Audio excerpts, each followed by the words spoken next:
இருக்குதே. மற்ற பிராணாயாமத்திலே எத்தனை விதமான பிராணாயாமம் இருக்குமோ அவ்வளவு நான் பயிற்சி செய்து பார்த்திருக்கேன். சூக்கம் பிராணாயாமம்னு ஒண்ணு உண்டு, அது தம்பன பிராணாயாமம்னு ஒண்ணு உண்டு, சாதாரணமா நாடி சுத்தி பிராணாயாமம்னு உண்டு. எல்லா பிராணாயாமம் செய்து பார்த்தேன்.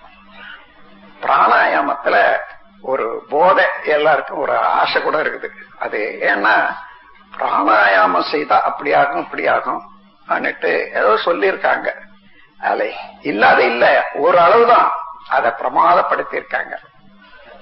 ஒண்ணு நினைவு வச்சுங்க, நாம விடுற மூச்சில இழுக்கிற மூச்சு 12 அங்குலம் கியூபிக் இன்ச்சஸ்.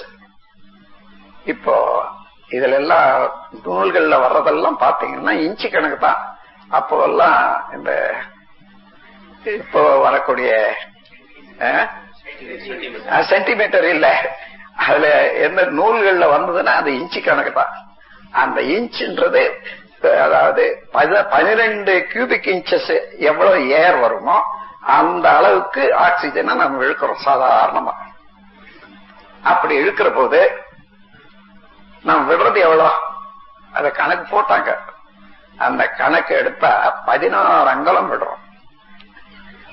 இழுக்கிறது 12, விடுறது 16. எவ்வளவு நேரம்?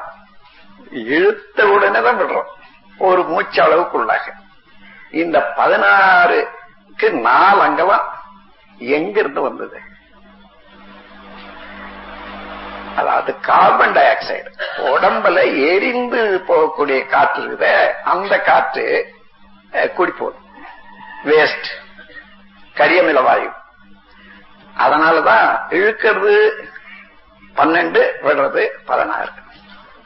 ரொம்ப பேரு இத தம்பனம் மூச்சு பிடிச்சா நல்லதுன்ட்டு 20 எண்ணணும், 25 எண்ணணும், 30 எண்ணணும் பிடிச்சுக்கிட்டு கொஞ்சம் உற்சாகமா இருக்கும். இன்னொன்னு, எது இயற்கையான முறையில ஓடிக்கொண்டே இருக்கிறதோ, அதாவது அட்டானமஸ் நர்வஸ் சிஸ்டத்துல இருக்கிறதெல்லாம் நாம செயல்முறையில அதை தடுக்கவோ அதை அடக்கவோ கூடாது. அப்படி செய்தோம்னா நாம அத மூச்சு பிடிச்சு வைக்கிறது என்னன்னா அதை தடுக்கிறோம். அது தானாக இயங்குது பாருங்க. நீங்க சரியா மூச்சு விட்டு பாருங்க, ஒரு நிமிஷத்துக்கு 18 தானே வருதுங்க, 18 மூச்சு வரும். அந்த 18 மூச்சு வலுவுக்கு தகுந்தவாறு கொஞ்சம் குறையும் கூடும், கொஞ்சம் கூடுதலா கூட சிலருக்கு போகும் பலகீனத்தினால.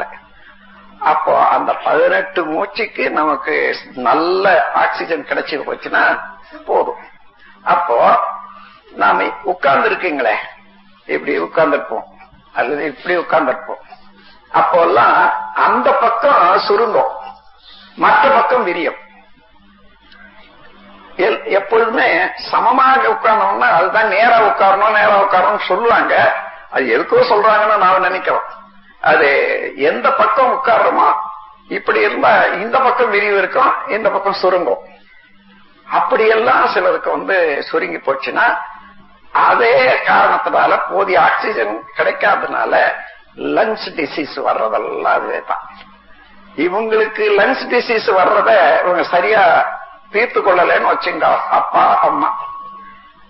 அதே லங்ஸ்ல அந்த பதிவுல உடல்ல காது மூக்கு கண்ணு எல்லாம் எப்படி அங்க பதிவாகி கருவில அது உருவாயிட்டு வருதா, இந்த வீக்னஸ் கூடவே தான் வரும். அதனாலதான் இத ஹெரிடிட்டரி டிசீஸ்